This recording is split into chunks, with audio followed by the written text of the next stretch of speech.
señoras y señores. Muy buenos días, señores miembros de la gran familia senatina. La alta dirección del Senati se complace en dar inicio al ciclo de conferencias de actualización 2009, organizado con el objetivo de incrementar el capital intelectual del personal del Senati mediante la asimilación de los últimos conocimientos aportados fundamentalmente por la investigación científica y tecnológica. El último miércoles de cada mes tendremos en el mismo horario, de las 10:30 hasta las 11:30 horas, 2 conferencias a cargo de los mejores exponentes de los diferentes temas de interés. Recibiremos las conferencias en vivo y en directo en este auditorio y en 13 centros de formación profesional del Senati a nivel nacional, gracias al sistema de videoconferencias de la institución. El personal de las demás sedes recibirá las conferencias en grabación. Al dar inicio al ciclo de conferencias, quiero expresar el reconocimiento del Consejo Nacional al consejero ingeniero Luis Cáceres Graciani, principal promotor de este evento, así como a los distinguidos expositores que compartirán sus conocimientos con los integrantes de la gran familia senatina. Pido a todos los aquí presentes un caluroso aplauso para el ingeniero Luis Cáceres Graciani, quien nos acompaña en este auditorio.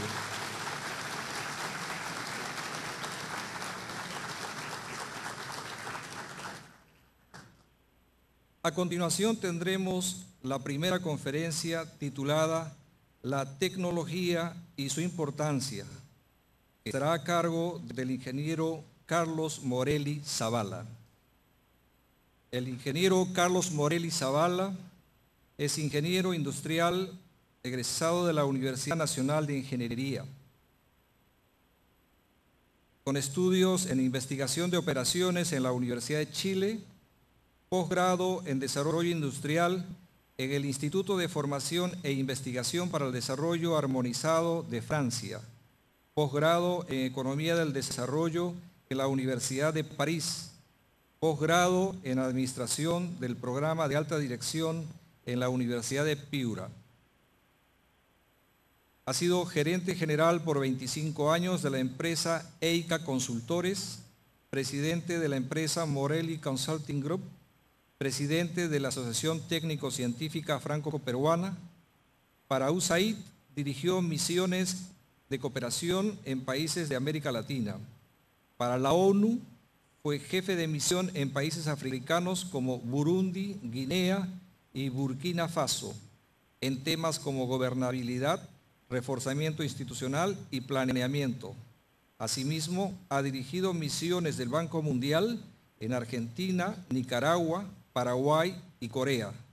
Actualmente es consultor de Maha Energía SAC, de MSI de Washington, D.C. y del Banco Mundial de Lima. Pido un aplauso de bienvenida al ingeniero Carlos Morelli y lo invitamos cordialmente a subir al podio. Muy buenos días, señores autoridades del Senati, ingeniero Jorge Lichetti, ingeniero Jorge Cáceres Graciani, Paco Martinotti. Muchas caras conocidas veo esta mañana. Y quiero antes que nada expresarles mi satisfacción por estar en esta institución. Yo contaba hace poco que hace más de 20 años que no venía al Senati físicamente, pero tuve una cierta relación a través de amigos comunes como el ingeniero Maquiavelo y muchos ingenieros de la Universidad Nacional de Ingeniería que colaboraron en la formación de esta institución hace ya, parece mentira, 48 años. El tema que me han propuesto esta mañana es abrir una serie de conferencias y también tocar hoy día el tema de la tecnología, el tema central por lo que se creó el Senati. Una primera reflexión que quiero dejar en el auditorio es ¿por qué nosotros consideramos que la importancia de la tecnología fue vista con una gran previsión por parte de empresarios y de ingenieros peruanos. En los 60s se había dado hacía poco la ley de promoción industrial. Enrumbábamos el país hacia un cambio sustancial en su desarrollo y por iniciativa de los empresarios peruanos y miembros de la Universidad de Ingeniería, se pensó que lo más conveniente era asegurar el propio desarrollo y la competencia de las empresas con programas de formación y de capacitación. Parecía una utopía, pero había una visión que hoy día, 48 años después, vista la importancia de la tecnología, resulta acertada. La idea era ver cómo como país podíamos introducir programas de formación que permitieran estar al tanto del conocimiento. O sea, yo creo que este programa, este ciclo de conferencias que se ha llamado de actualización, no puede dejar de mencionar que esta institución se crea con sólidas visiones de futuro que no existieron en el sector público. Si hubiéramos tenido la misma idea, si hubiéramos mantenido las instituciones como el Senati que se crearon en esa época, probablemente el país sería distinto. Pero yo haría otra pregunta, al revés. ¿Qué hubiera pasado si no se hubiera creado el Senati? Eso es lo que se llama en el ejercicio intelectual la ucronía. ¿Qué hubiera pasado en el caso qué? Yo creo que no estaríamos en el nivel de formación. Si hubiéramos probablemente pensado que el Estado iba a asumir toda esta responsabilidad de la formación y la capacitación y probablemente hoy día no tendríamos los resultados exitosos que tiene el Senati. Fue una iniciativa privada con visión y yo creo que ahora no puede dejar de recordarse este nacimiento. Cuando hablamos de la tecnología, el cambio, yo creo que es lo primero que aparece en nuestras mentes, ¿no? Somos testigos de la velocidad con la que se ha desarrollado los inventos, la tecnología, las aplicaciones, y tanto así que a todas las generaciones las ha golpeado. La mía, estudiábamos nosotros con regla de cálculo en la universidad, no había las calculadoras, y hoy día terminamos en el Internet, es decir, en poco tiempo hemos pasado de una evolución a una velocidad que creo que las nuevas generaciones todavía no lo están apreciando. Ese ha sido un poco el cambio, y ese cambio lo que origina es un cambio en la sociedad. Origina una serie de manifestaciones distintas en nuestro patrón cultural, nuestra forma de pensar, nuestra vida. Quiero darles un ejemplo. En el año 1992, el diccionario de la Real Academia, después de una reunión con expertos de todo el mundo, dio una definición de lo que entendía por tecnología. El año 92. Dijo, es el conjunto de los conocimientos propios de un oficio mecánico o arte industrial.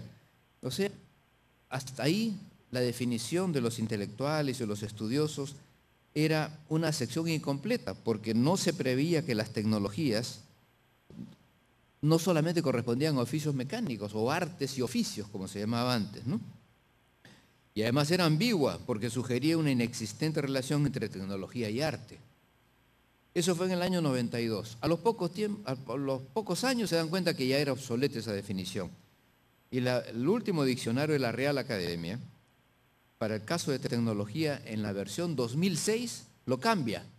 Apenas, fíjense, en un poco más de 10 años, y dice, es el conjunto, la tecnología es el conjunto de teorías y de técnicas que permiten el aprovechamiento práctico del conocimiento científico. Probablemente, eso fue en el 92, después en el 2006. Si hiciéramos una definición de aquí a 3 años, o de aquí a 2, cuando esta institución cumpla 50 años, probablemente vamos a tener que pensar de manera distinta, porque el impacto de las tecnologías de la información está revolucionando todo a una velocidad que no habíamos previsto. Entonces, si quisiéramos una definición ahora acorde al tiempo que estamos, podría ser quizás para orientar nuestros debates y nuestras discusiones, es que tecnología es el conjunto de saberes, destrezas y medios necesarios para llegar a un fin predeterminado mediante el uso de objetos artificiales o artefactos. Esta definición podría ser incluso insuficiente, porque no permite diferenciarlas de las artes y la ciencia, para lo cual hay que analizar las funciones y finalidades de las tecnologías.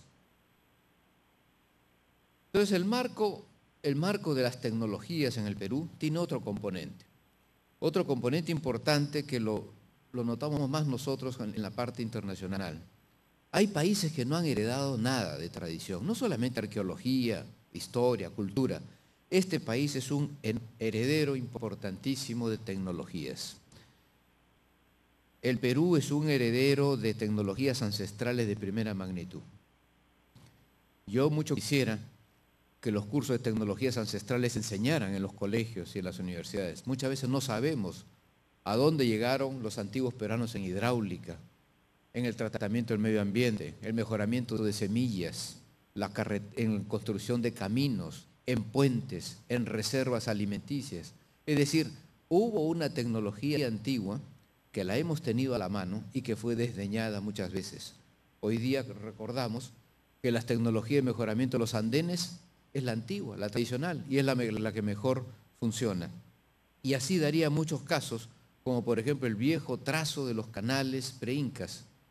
Cuando vino la misión alemana a hacer los proyectos en el norte del Perú, hicieron unos estudios satelitales para ver el mejor trazo, etc. Y encontraron al final que el mejor trazo que podían encontrar era el canal Mochica. Se habló también del trasvase.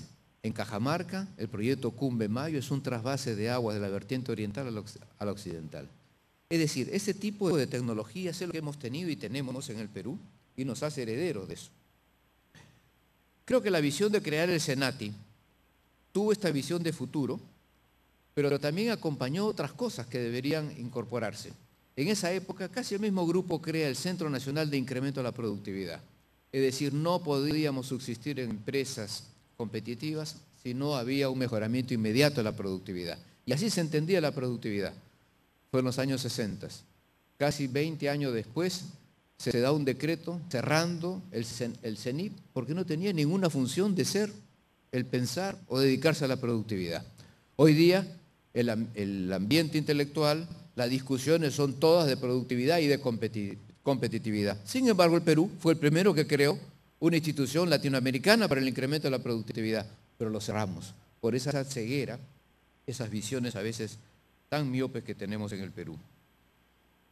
Entonces, si había en ese momento una preocupación ya por la tecnología, hubo entonces un divorcio que había entre el sector privado y el sector público. Hoy día estamos felizmente juntándonos, los nuevos decretos y leyes hablan de las asociaciones público-privadas, cómo podemos llegar a entendernos para crear un país no fragmentado, sino unido dentro del futuro que nosotros queremos. Parte de este divorcio es la política en ciencia y tecnología. El expositor que me sigue a mí fue presidente del CONCITEC y va a poder hablar con más claridad si le da el tiempo sobre el CONCITEC. Pero lo que sí hemos hecho como un balance desde que se creó el SENATI hasta la fecha es que hemos tenido una pobre política en ciencia y tecnología. Ha habido como dos mundos distintos. El éxito del SENATI en la formación y preocupación por la incorporación tecnológica y las técnicas ha ido prácticamente a contramano de una política nacional en ciencia y tecnología que no ha estado a la altura de las circunstancias. El Perú es el país, uno de los países que menos invierte en ciencia y tecnología en el Perú. Es el país que tiene divorciado sus fuentes de conocimiento a la aplicación, a la empresa, a la industria y a una visión de futuro.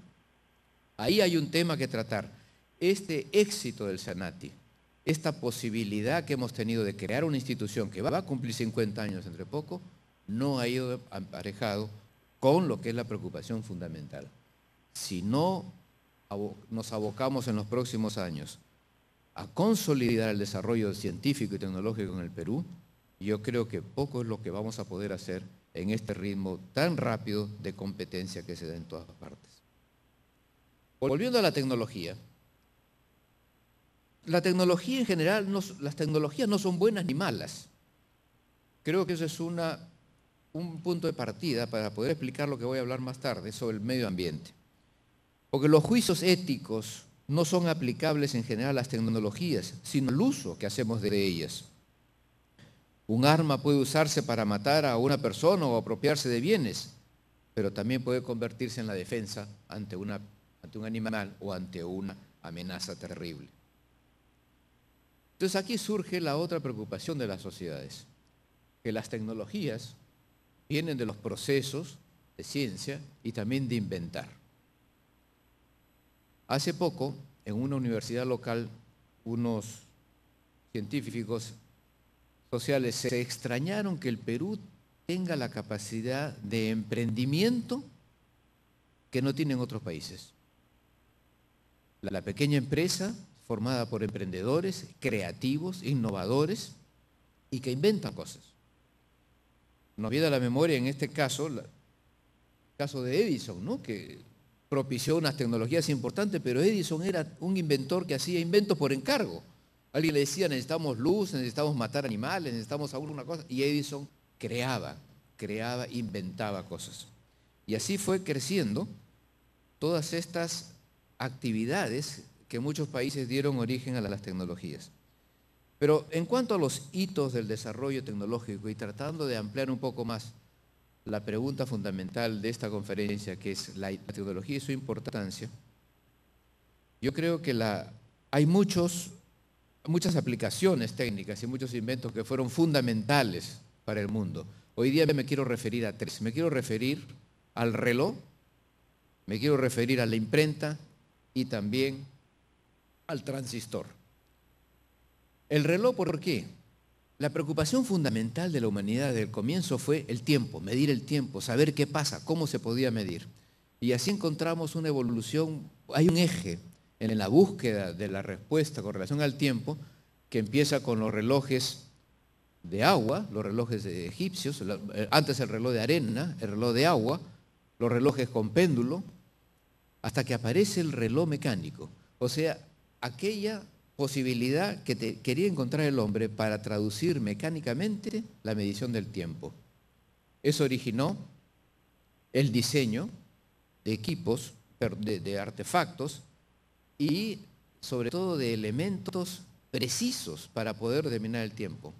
Creo que eso origina el gran cambio tecnológico en el mundo, porque es a partir, después de la construcción de relojes, que comenzamos a hablar de los engranajes, la precisión, la certeza, los equilibrios, las cuerdas, en fin, todos elementos que a la hora de trabajar un reloj se convirtieron después en el elemento básico para las grandes máquinas que fueron diseñadas en función del reloj.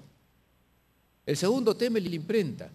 La imprenta tiene dos importancias, creo yo. Una primera es que traduce en forma escrita y en gran cantidad el pensamiento hablado, se lleva a la escritura. Se traduce la Biblia y se origina todo el proceso que vivimos ahora. Pero para nosotros es también el comienzo de algo. La imprenta es la primera base de la sociedad de la información. Es decir, ya se convierte la imprenta en el medio de comunicación y de información para todos. Que curiosamente, 500 años después, al encontrarnos hoy día en el proceso de la importancia de las tecnologías de la información, se convierte prácticamente esas tecnologías son la nueva imprenta en el mundo.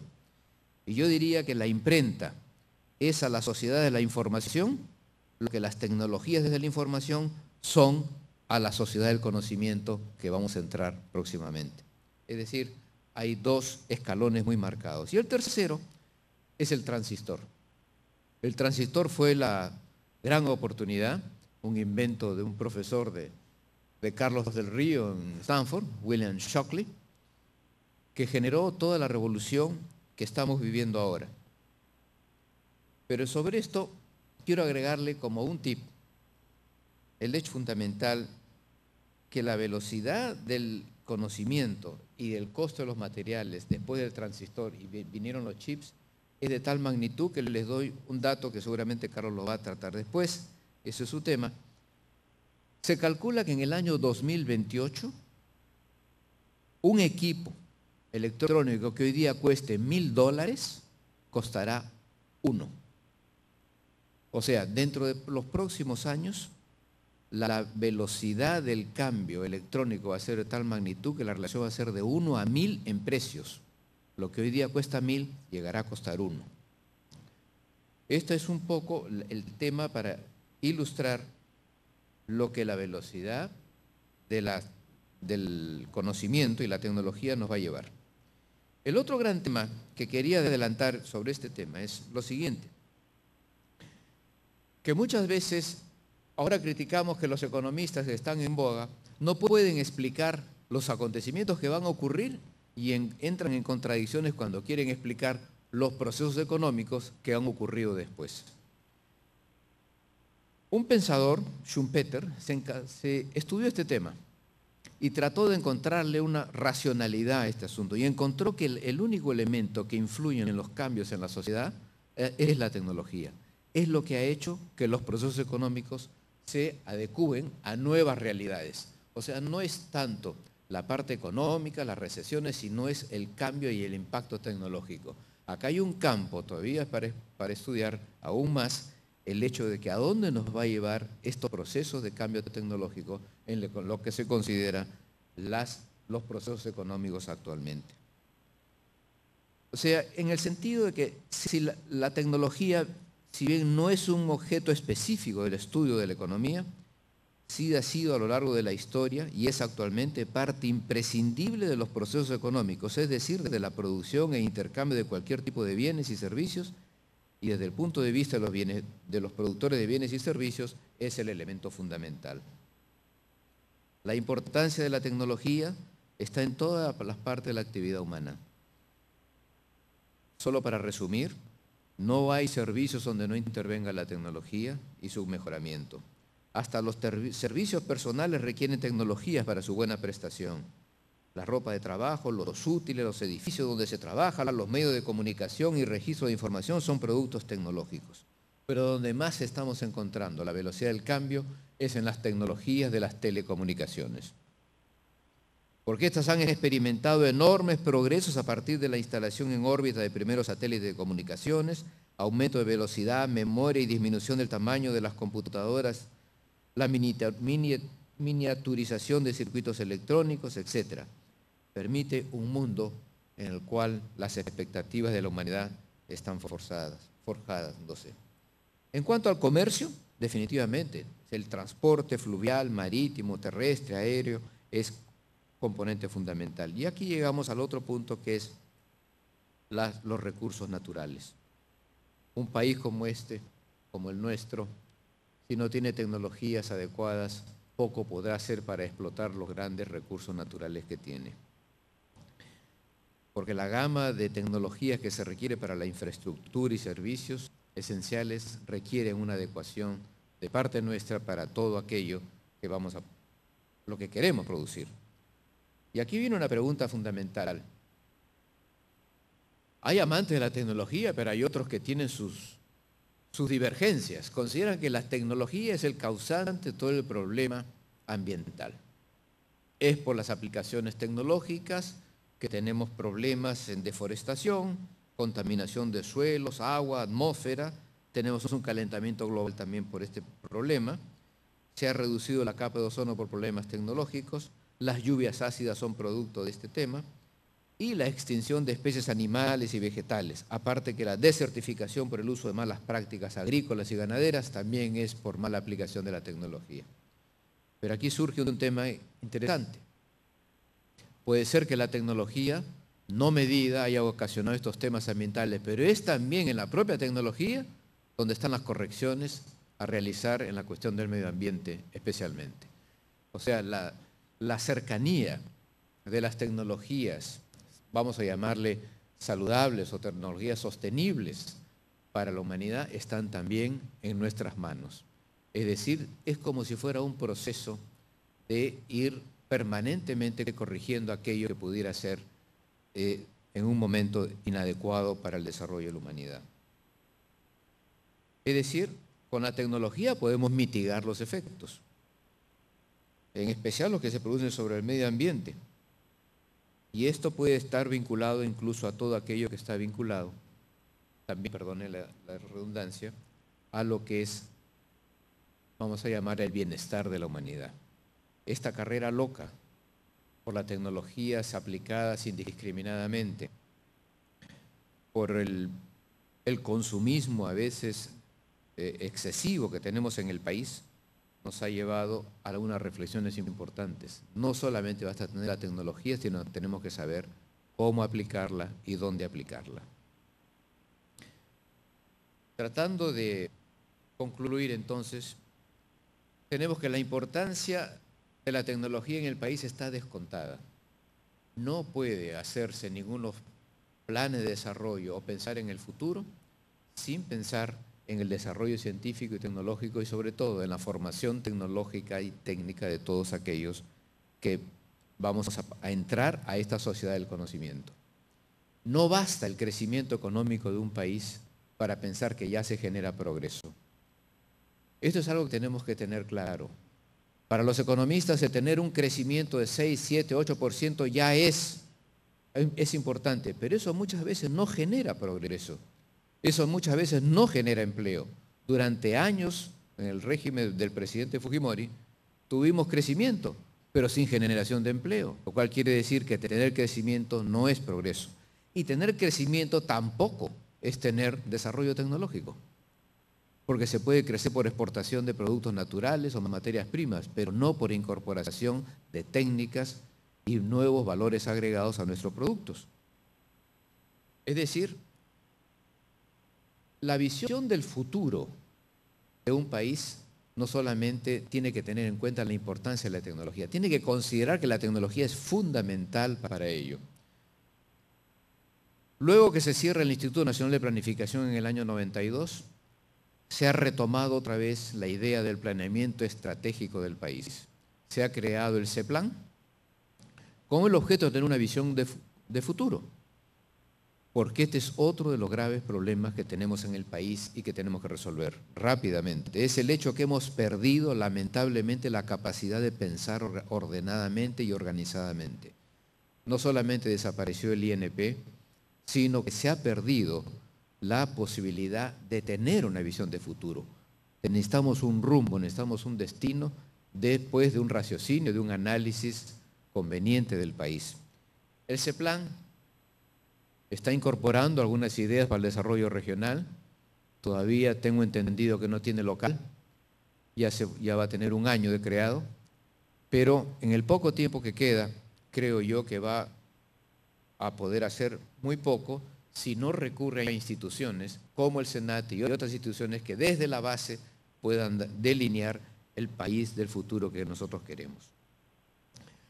Por eso al pensar en el rol que cabe para el futuro, yo creo que la tecnología tiene que estar de la mano de la innovación.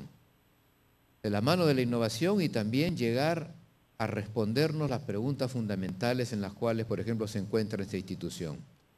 Considero que el modelo universitario clásico que hemos tenido está agotado. Aquel modelo que decía que para triunfar en la vida había que tener una carrera universitaria, si no era un motivo de fracaso, eso se agotó. Hoy día, las circunstancias y los hechos nos están demostrando que la única manera va a ser reforzando la educación técnica en el país. Adolecemos de una formación adecuada, es decir, el SENATI multiplicado en mayor cantidad. Esto es una preocupación fundamental que se arrastra de años y estamos viendo poco a poco cómo el colapso de la educación peruana nos está llevando a preocupaciones cada vez más graves. Hace año y medio tuve la suerte de organizar un seminario internacional que era de educación y tecnología. Y a mucha gente le llamó la atención que el Perú ocupe el penúltimo lugar en educación en América Latina. Que tengamos los índices de lectoría y de matemáticas bajos en América Latina, que no hayamos avanzado.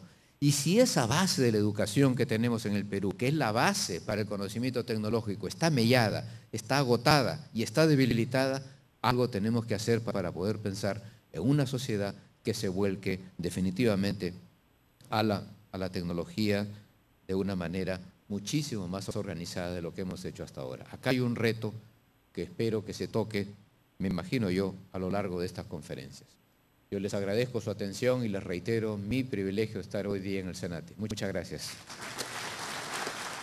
Seguidamente tendremos la segunda conferencia titulada Devenir científico-tecnológico en el siglo XXI, a cargo del doctor ingeniero Carlos del Río Cabrera. El doctor Carlos del Río es ingeniero civil de la Universidad Nacional de Ingeniería, Master of Science en Stanford University, Philosophical Doctor en Experimental Stress Analysis y Continuum Mechanics en Stanford, Postdoctoral en la Católica Universidad of America. Su experiencia profesional tiene como hitos más importantes: director de la Escuela de Graduados de la UNI, coordinador de proyectos multinacionales de la OEA, miembro de la Comisión Nacional de Investigación y Desarrollo Aeroespacial, decano nacional del Colegio de Ingenieros del Perú, presidente de CONCITEC, miembro del directorio de la Comisión Fulbright en el Perú.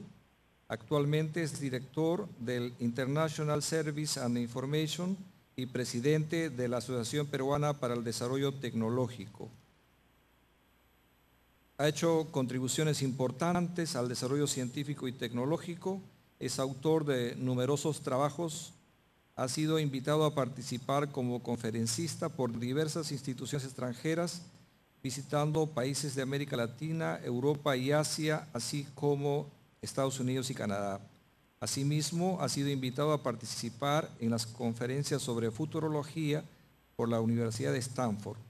Participó en diversas misiones en calidad de consultor de la UNESCO. Es autor del libro Perspectivas en el siglo XXI, Ciencia y Tecnología, Educación y Desarrollo.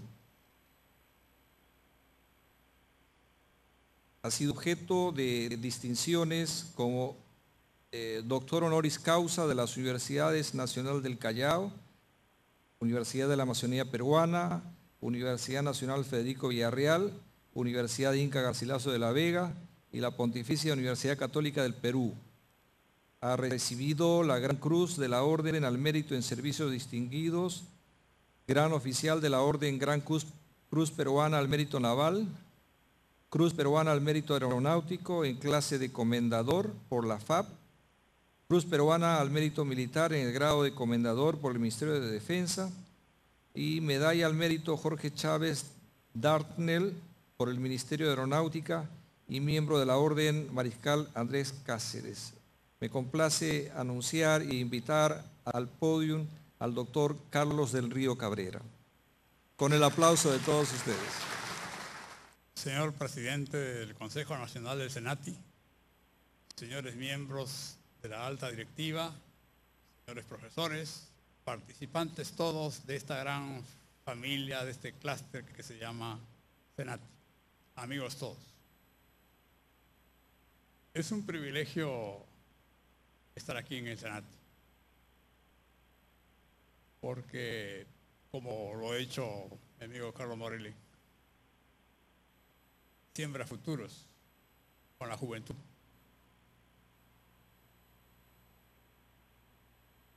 Quiero agradecer al almirante Luis Cáceres Graciani porque él fue el que me contactó, recordando muchos diálogos de muchas décadas. Y al hacerlo lo hago también recordando a muchos profesores que pasaron por estas aulas. Quiero decirles que para mí esto es un encuentro con la juventud. En las palabras, en el concepto de Schiller, quien decía que juventud es un estado del espíritu, es un estado de la mente. Hay muchos que biológicamente son jóvenes, pero mentalmente son pasados de años y a la inversa. Y el hecho mismo de que ustedes participen en un proceso de aprender y servir los hace jóvenes. Quiero traer especialmente a Schiller porque este año cumple 250 años de su paso por estas tierras. Y aquí entre paréntesis, ningún medio de comunicación se acordaba de él. La creatividad es sinónimo de tolerancia.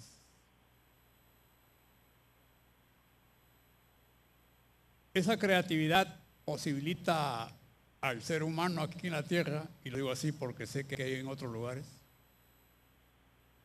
pasar de la caverna y llegar simbólicamente y físicamente a la luna.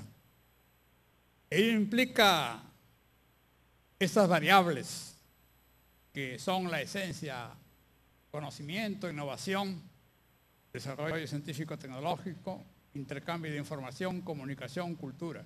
Todo este conjunto hace el desarrollo holístico, el desarrollo integral. No se puede hablar de desarrollo simplemente fijándose en cuánto vendemos, cuánto compramos.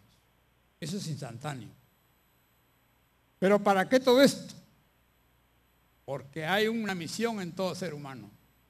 Se nos ha dado un cerebro precisamente para un aprendizaje continuo. L3 es una sigla en inglés. Long Life for Learning. Una larga vida para el aprendizaje. ¿Pero para qué todo esto?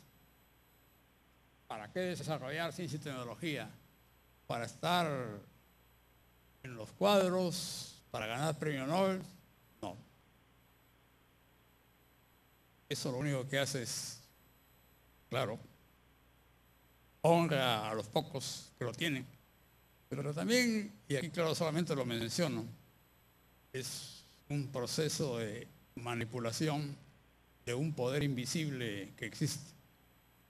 Yo creo que todo lo que se hace es para saber vivir. Saber vivir. Y el saber vivir comienza con el saber pensar. Saber pensar. ¿Para qué? Para cumplir con la misión que tiene uno en este paso. Saber servir y alcanzar cierto relativo bienestar y cierta relativa seguridad.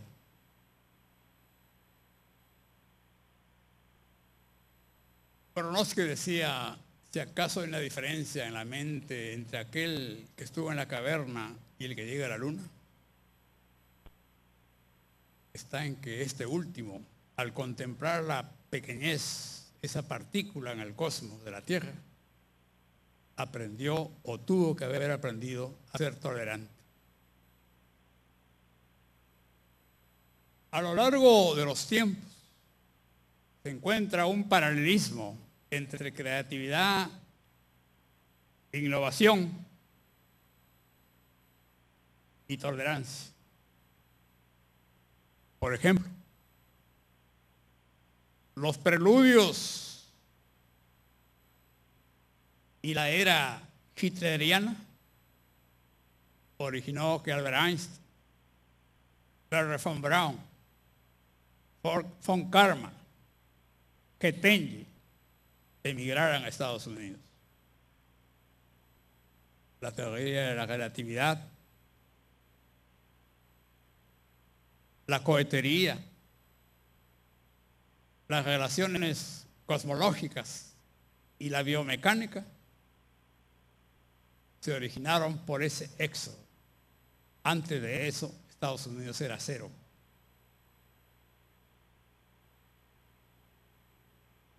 La creatividad tiene factores esenciales. Tolerancias inteligentes. ¿Qué quiere decir eso? Que especialmente en situaciones de conflicto hay que cooperar. Esa es la estrategia de cooperación en conflicto. Sí. Pero hay algo más grande que no se divulga. Y lo sé porque un premio Nobel el año 1962 en una mesa redonda a la que tuve la suerte de asistir lo dijo. La diferencia entre una madre que entre las primeras 3 semanas y la 8ª semana de gestación alcanza a tener las proteínas necesarias con otra que no la tiene, esa es la clave. Porque entre la 3ª y la 8ª se genera el cordón principal de nuestra computadora, la médula. Pero no se dice por consecuencias posteriores, aunque la propaganda dice, tu cerebro crece hasta los 8 años. Crecerá en tamaño, pero las interconectividades se hacen entre 3ª y 8ª.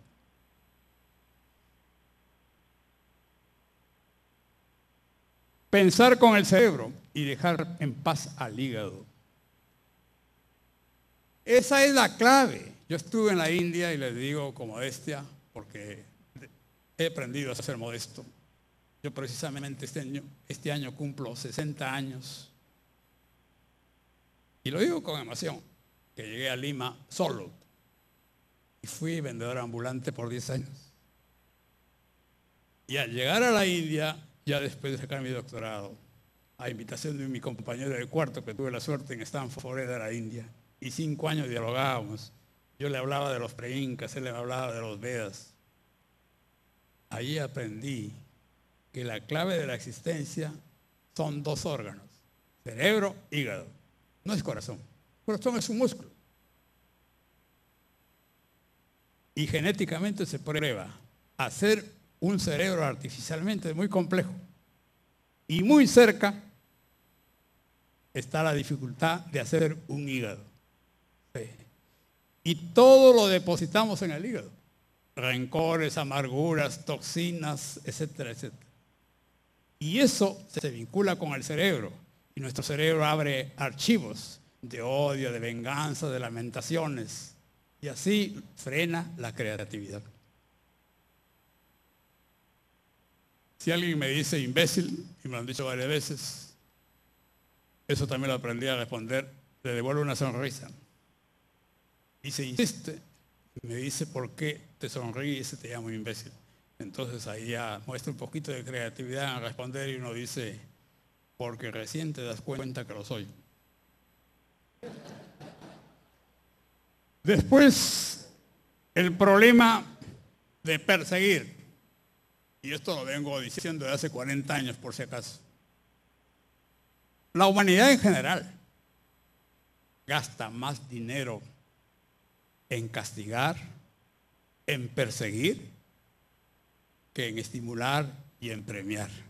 Si volteáramos un poco nomás esto, qué bello sería nuestra tierra. Y finalmente, la diversidad genética. Mezcla de razas, mezcla de símbolos biológicos.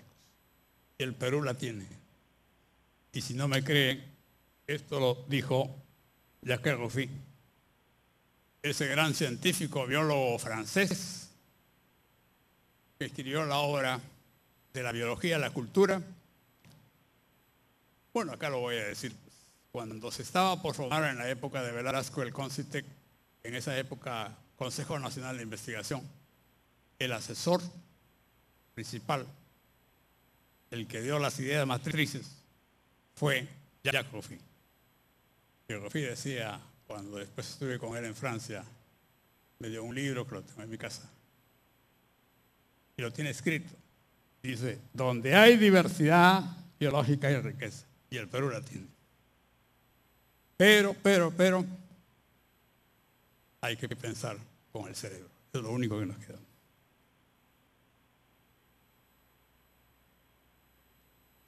Muy bien lo dijo mi amigo Carlos Morelli. Cuando hizo el rol de la universidad terminó. Claro, ese que nos empaquetaba con un título. Ese que nos hace creer que ya lo logramos. Y aquí recuerdo las palabras de un profesor chino en Stanford que me decía, cuando saques tu doctorado, simplemente aprenderás a que eres todavía ignorante. Tienes que ir a la vida, sí, que te va a enseñar mucho. Y aquí lo confieso, porque lo he hecho muchas veces. A mí me da pena que se tome examen a los profesores.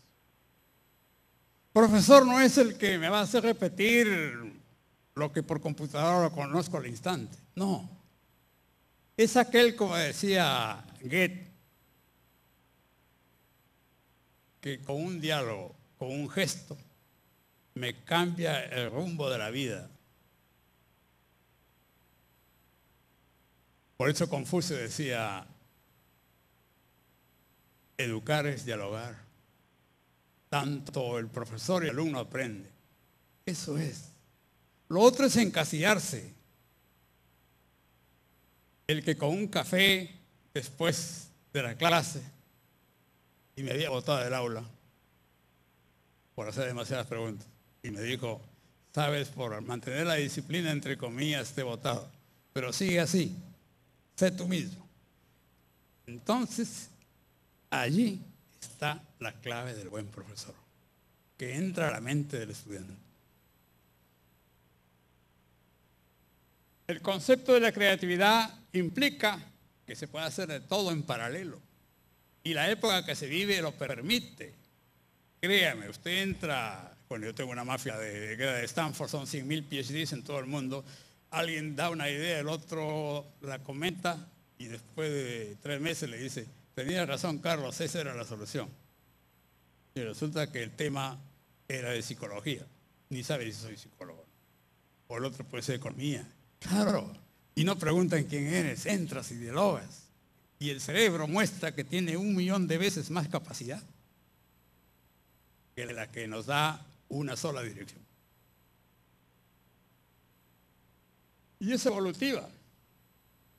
Hay que seguir las percepciones, los sueños. Einstein decía, primero sueño, luego tengo ensueños, luego intuyo y al final me animo a escribir mi fórmula. Dick Tracy nos entretuvo. Bueno, yo estoy en los años, yo tengo 74 años. Cuando era niño me entretenía leyendo las historietas de Dick Tracy, que tenía en esa época un reloj fabuloso, que era televisión y era teléfono. Este escritor se adelantó. Por eso cuando estuve en Concitec, yo le decía, los verdaderos científicos son los que no tienen prisiones, sueñan y sueñan. Y ahí están los poetas, ahí están los escritores. Estamos iniciando el siglo XXI, umbral del tercer milenio. Una gran diferencia, el enfoque singular, direccional terminó. Hoy en día es el holístico.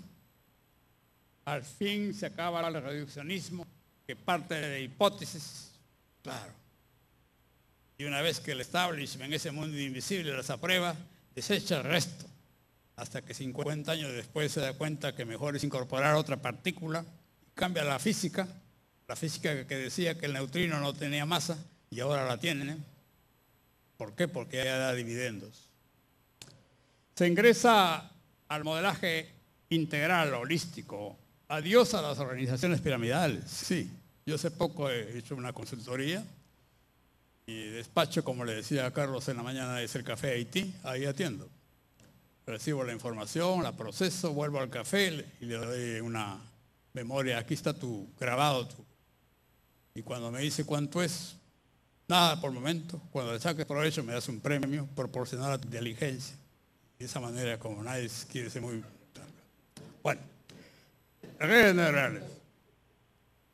Es decir, este gran barullo que dice el Perú, país centralista, se descentraliza, para mí es una estupidez. Porque las únicas redes viables son las distribuidas, las neuronales. Si ustedes lo ven, se descentraliza, pero el que decide todo, y no por la persona, sino por la función, ministro de Economía, que hay que cumplir papeleos y todo. No. Yo estuve en Huanta en 1988, cuando las papas quemaban. Llegaba allí a las comunidades y les decía, ¿qué quieren hacer? Y por ahí salía un estudiante, queremos hacer esto, ¿cuánto necesitan? Y les daba aquello juegue. Claro. No hay que centralizar. Todas las formas son aproximaciones, aún en las ciencias más exactas. Y si no me creen, ahí están las palabras de John von Neumann, padre de la cibernética, que decía, no son más que modelajes. Se percibe algo, se llega al laboratorio y ahí interviene el poder invisible y dice, deseche esto que no vale, porque rompe el orden, la percepción, tiene la teoría. Aquí traigo las palabras del presidente de Stanford, que en el año 2004 invitó a exalumnos y dijo, estamos ahí donde estábamos ayer.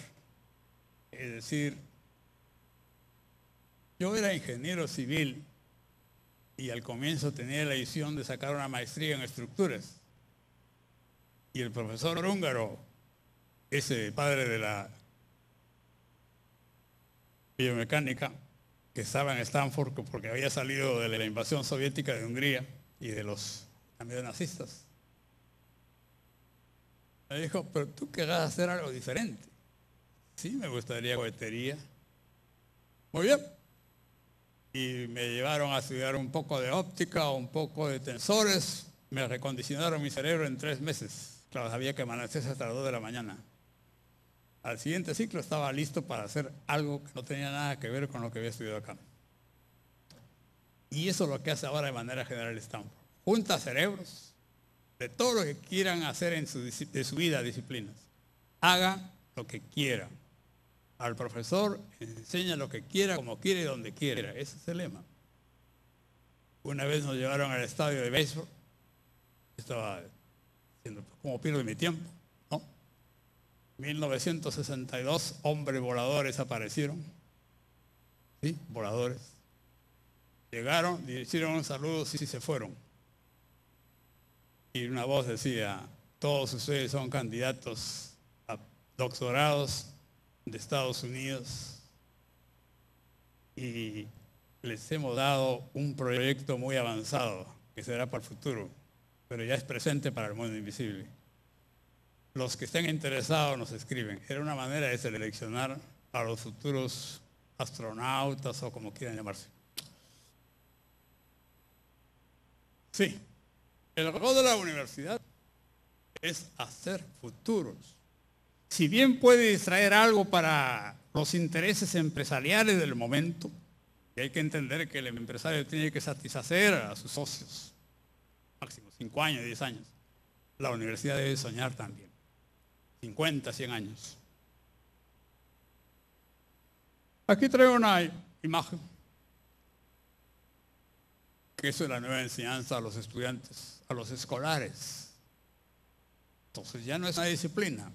Se le puede enseñar densidades, cuerpos flotantes, se le puede enseñar arte, la belleza del cuadro, se le puede enseñar las causas del impacto del Titanic, lo que sea.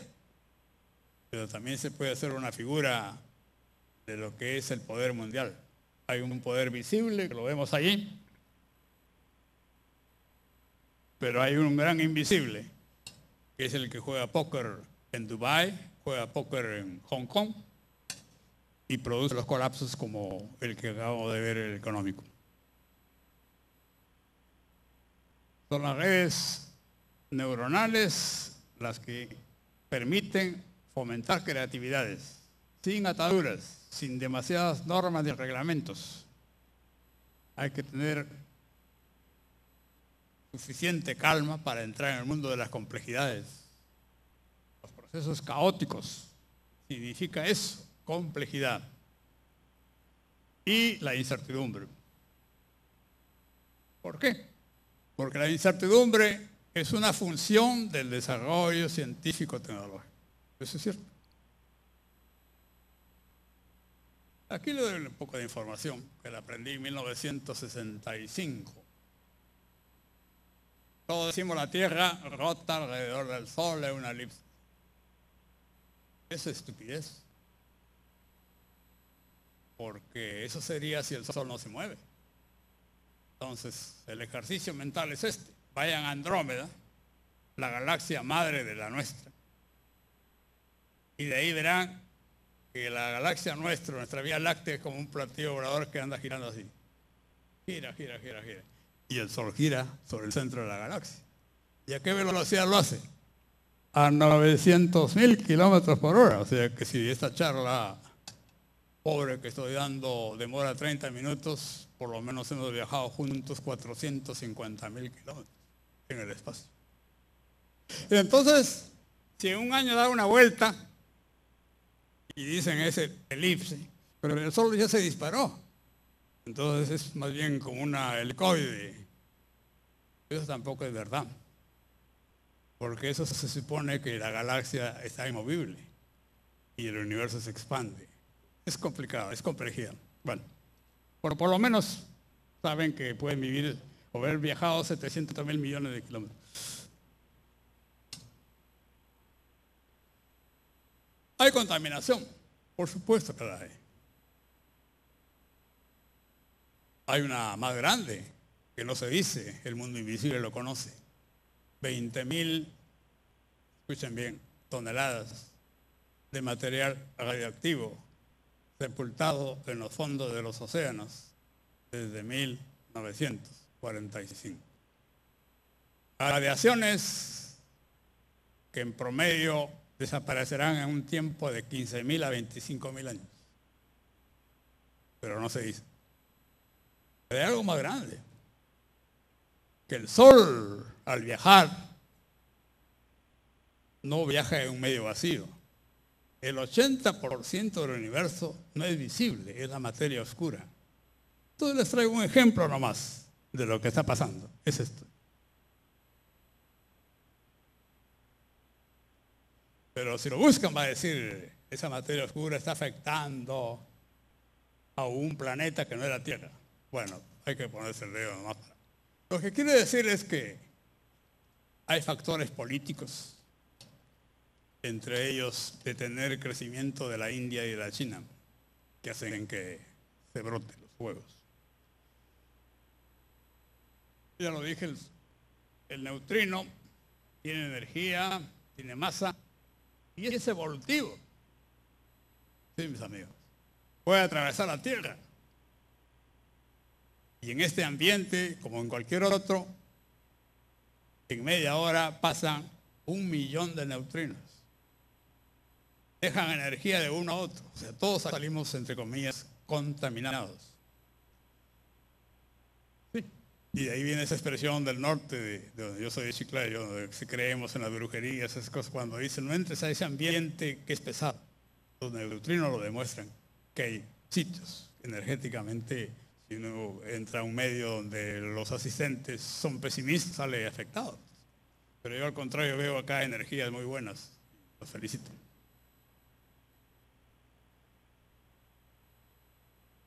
El devenir, investigación, recursos humanos. Difusión, producción, hasta aquí es excelente.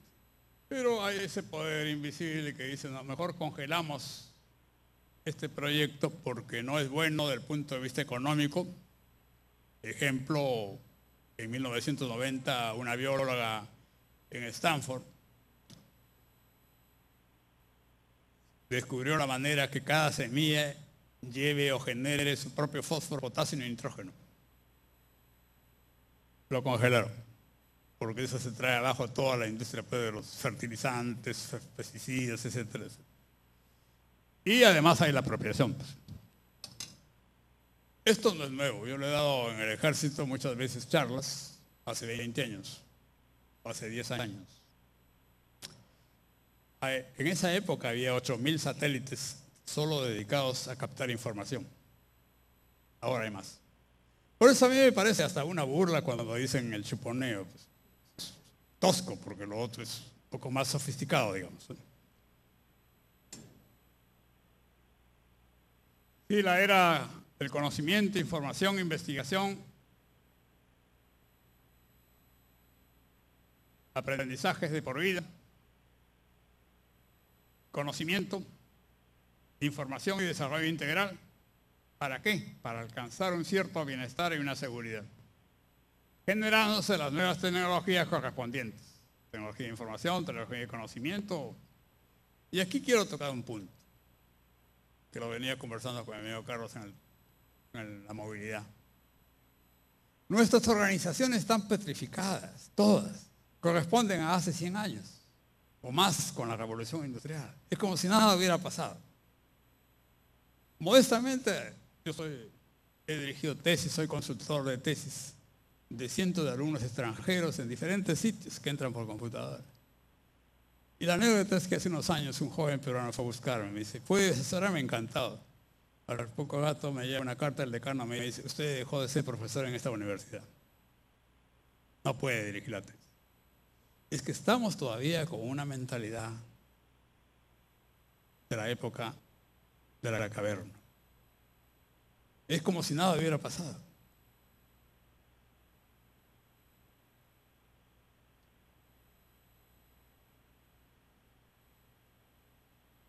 Este siglo, y quizá todavía el 22, es el impacto de dos elementos: descubrimiento del DNA y de la nanotecnología. La primera en el año 53 y la segunda en 73. Pero aquí quisiera agregarles algo que no se publica. Cuando se habla de DNA, se dice Watson y Crick, los grandes genios. Eso es la gran estafa. Fue una mujer la que hizo todo.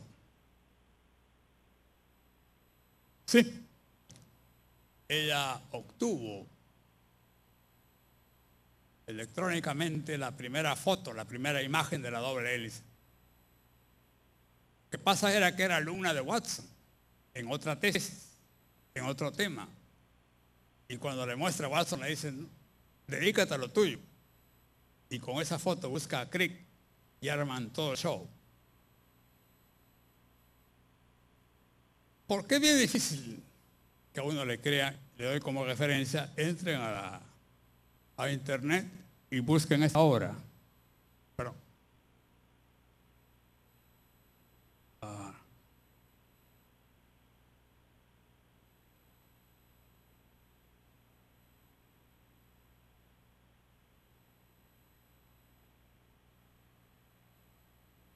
busquen y Dark Lady of DNA. Y pasa que ella, y lo venía conversando con también Carlos en el carro, le da tal conmoción que reconozcan a Crick, aparte de Watson que recibió su fotografía, y ni siquiera la mencionan. Se le desencadena un cáncer que la lleva. Bueno, ya no quiero decir, digamos, una molécula extraterrestre, nosotros todos, es la que genera los cánceres y situaciones de presión, de pánico. Y se ha comprobado con una bacteria que estuvo acá en la época, pues, cuando la Tierra todavía apestaba a metano. Ahora siento propiamente la nanotecnología. Es hacer lo mismo que se hace a escala grande, pero a escala atómica molecular.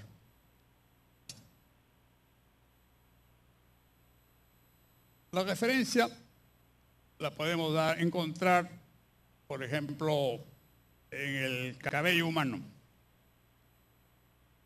Un cabello humano en promedio es 1/10 de milímetro de espesor. Y el nanómetro es la millonésima del milímetro, o 1000 millonésima del metro. Millonésima del milímetro quiere decir que el cabello es 100.000 veces menos. Expresión 10 a la menos 9.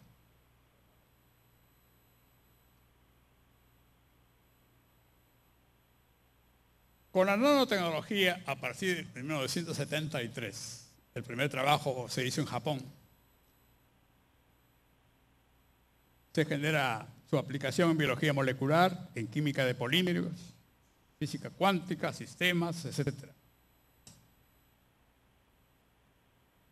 Yo estoy dejando la grabación en un DVD, he puesto ahí dedicatoria, contribuyo a la biblioteca virtual del Senat, así que voy un poco rápido, perdona.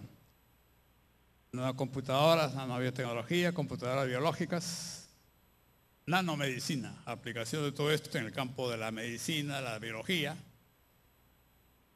y se hace realidad de manera figurativa el sueño de Asimov, cuando describe el viaje fantástico al centro del organismo con una embarcación que va por nuestras venas, nuestras arterias. Hoy en día ya hay nanobots, o sea, bots viene de robot, pero nanobot, o sea, bien, bien chiquitito. Ustedes pueden sentir un zumbido, dicen, es un zancudo. No, es un nanohelicóptero. ¿Sienten una picadura? No, ha sido que ha lanzado un nanocohete. Pero,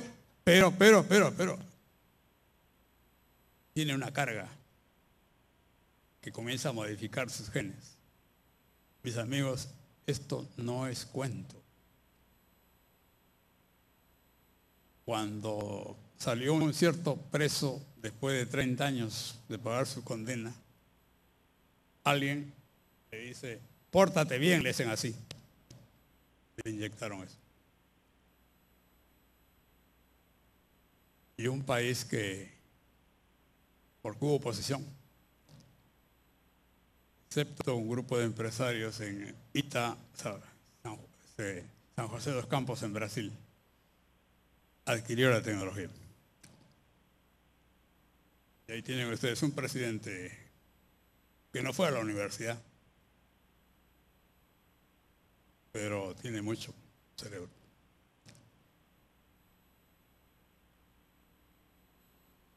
Sí, las nanomáquinas están.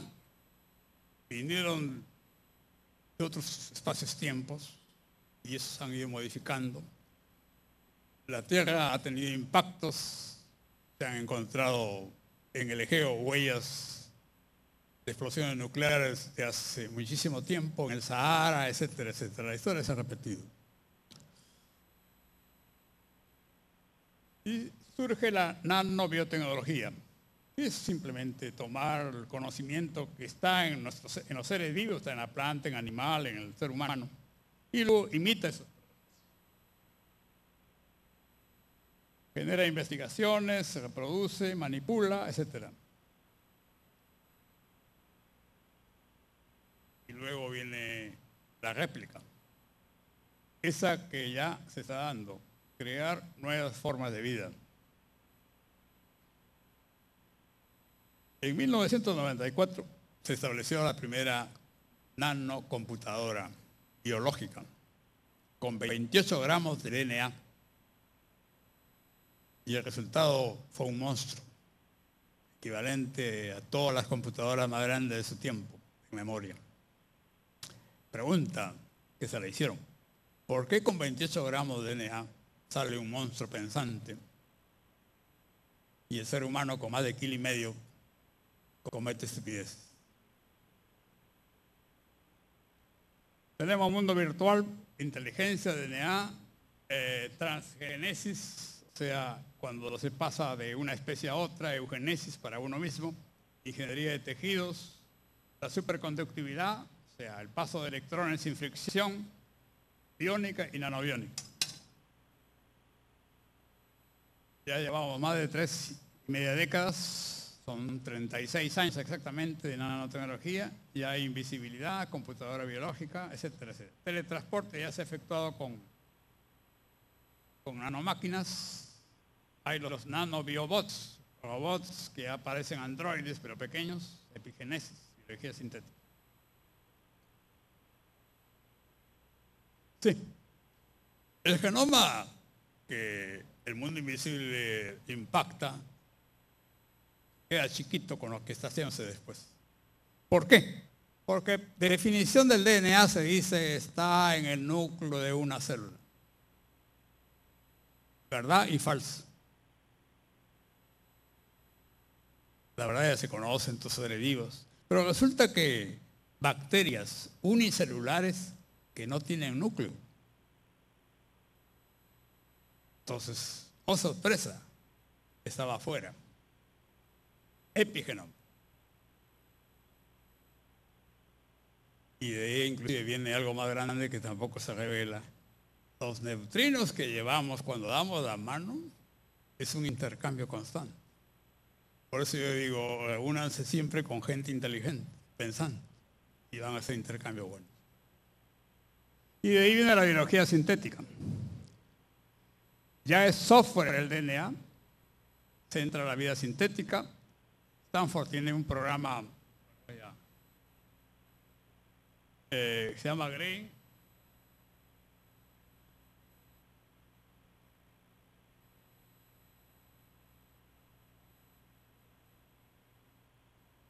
que está por genética, robótica, inteligencia artificial y nanotecnología. Eso le hablé anteriormente del estudio multidisciplinario. O sea, de ahí salió Yahoo, de ahí salió Google, sí, de jóvenes que hacen lo que quieren. Ustedes están familiarizados con engranajes. Bueno, este engranaje es hecho de material nanobiosintético. O sea, tiene vida. Y ahora el experimento actual, digo actual porque a mí me llega información y ahí el reconocimiento, que es lo único que me piden, que indique la fuente, Stanford University. ¿Qué es esto? School of Engineering. ¿Qué dirán acá? ¿Una escuela de ingenieros con esto? Claro, así se llama porque así se llamaba, pero ahora hay biólogos, químicos, de todo. Motores moleculares, activados por las propias células humanas.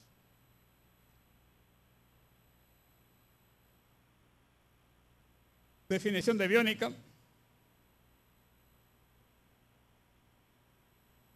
Ustedes me dicen cuando me tengo, por favor.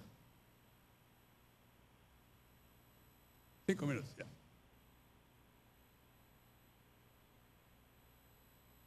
Sí, ya se está haciendo ensayos para correr a 100 kilómetros, volar como un pájaro, nadar como un pez, trepar como un insecto. Por ejemplo, la piel de los tiburones ya se aplica en vestidos, buques, submarinos. Se están diseñando aviones con alas flexibles. Sí, aquí quisiera detenerme. El año 76 ya se conocía la aviónica en el mundo invisible. Y tuve la coincidencia de estar justo en Strathclyde, en Glasgow, en un sótano que pocos conocían que había ahí.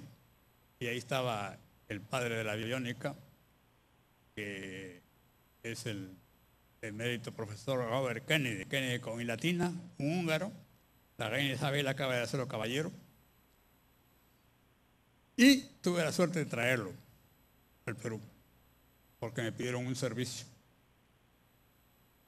Lo disfracé para que dé conferencias. Y el otro día hablaba con mi amigo Luis Cáceres y le decía, ¿qué hubiera pasado si en ese momento alguien inteligente hubiera dicho, invertamos para el futuro y hoy en día haríamos mucho? Pero quiero decirles que así es. Se congeló para el comercio por 30 años y hoy día ya sale a flote. Habrá el hombre y mujer, puede ser el normal, el biónico, acá son nanomultidisciplinarios agregados, el mejorado con procesos genéticos, ingeniería de tejidos, o el ciudadano cibernético. Y los nanobots que ya les hablé. Y ahora pues le pueden colocar a uno un biochip y lo tienen a control, influenciándolo como quieran. Las realidades plasmónicas nos enseñaron en el colegio que la luz componente vibran entre 3.000 y 5.000 angstroms. Pues ahora con la nanotecnología, la nanofotónica, la plasmónica se hace vibrar entre 30 y 50 nanómetros, o sea, entre 300 y 500 angstroms. El angstrom es la 10ª parte de un nanómetro. Se modificó todo. Y con eso se entra a otras realidades, a otros espacios-tiempos. Sí. Y con eso se cambia las propiedades de la luz. Y hay patentes para, aquí viene la clave, para dotar de energía a todo el mundo con eso. Pero se choca con los intereses. Sí. Hay los materiales hidrofóbicos, ya eran conocidos, discúlpenla, ahí se ha puesto una O de más. Ahora hay los omnifóbicos, repelen todo. Las amas de casa felices, ya no hay nada. Y también el hombre que se va a una fiesta, nada se le pega.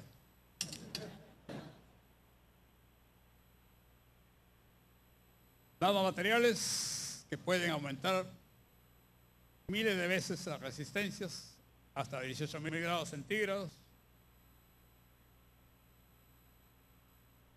Esta es una comparación de resistencias específicas, o sea, kilos por centímetro cuadrado dividido entre el peso específico, que es kilo entre centímetro cúbico, por eso da centímetros. Igual el módulo específico. Acá está el aluminio, acá está el acero, acá están los materiales de fibras, Estos son fibras, compuestos unidireccionales, compuestos bidireccionales,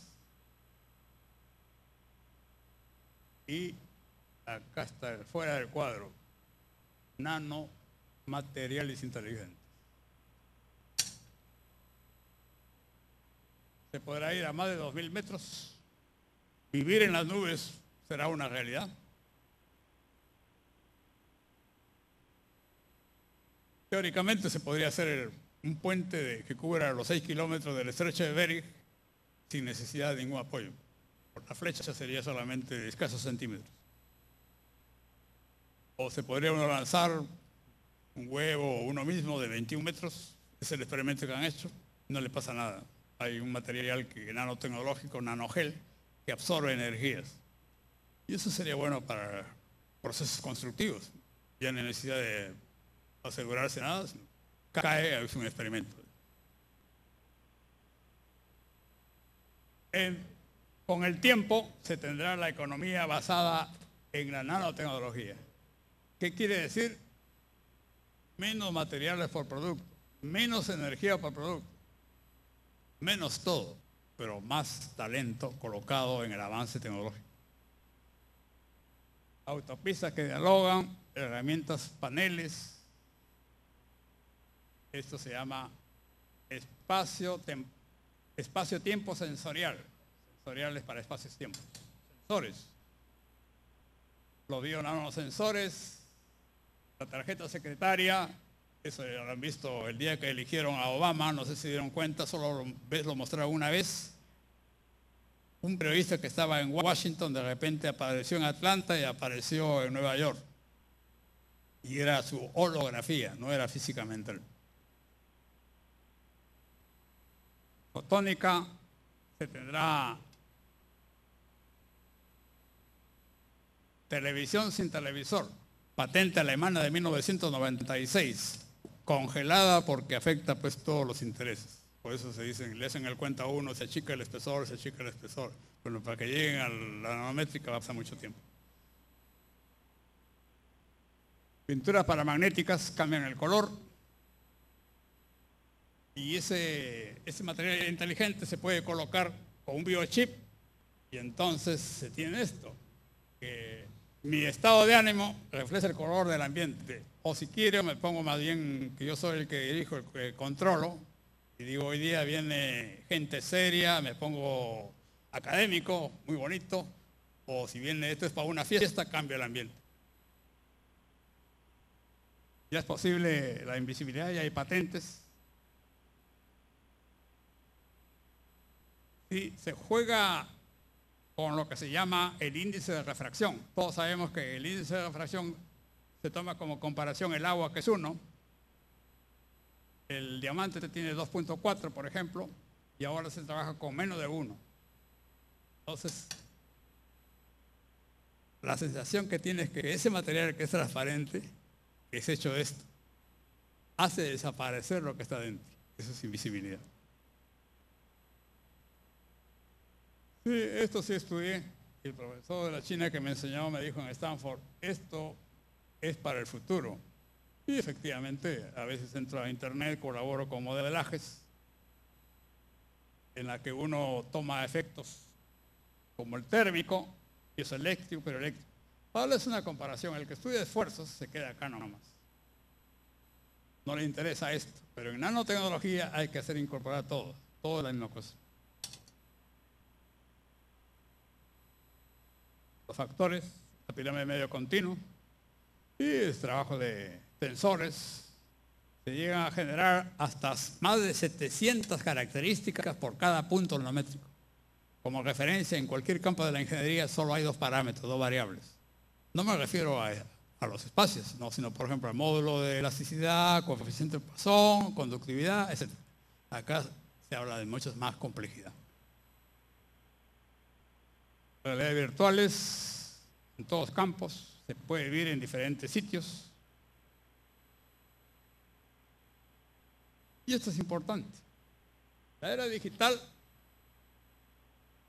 tumba todo. Puedo estar en la Puna, puedo estar en Siberia, donde quiera, siempre que tenga conectividad. Si se quiera, sepa y tenga con qué jugar. Primero, hay que tener ganas de jugar, por supuesto. ¿Sabe jugar? Y eso siempre le digo, no se trata de que entren a Internet, no. Se trata de que a través de Internet ubiquen a un cerebro que está en Bombay o que está en otro sitio. Y entonces es un intercambio, es una cooperativa.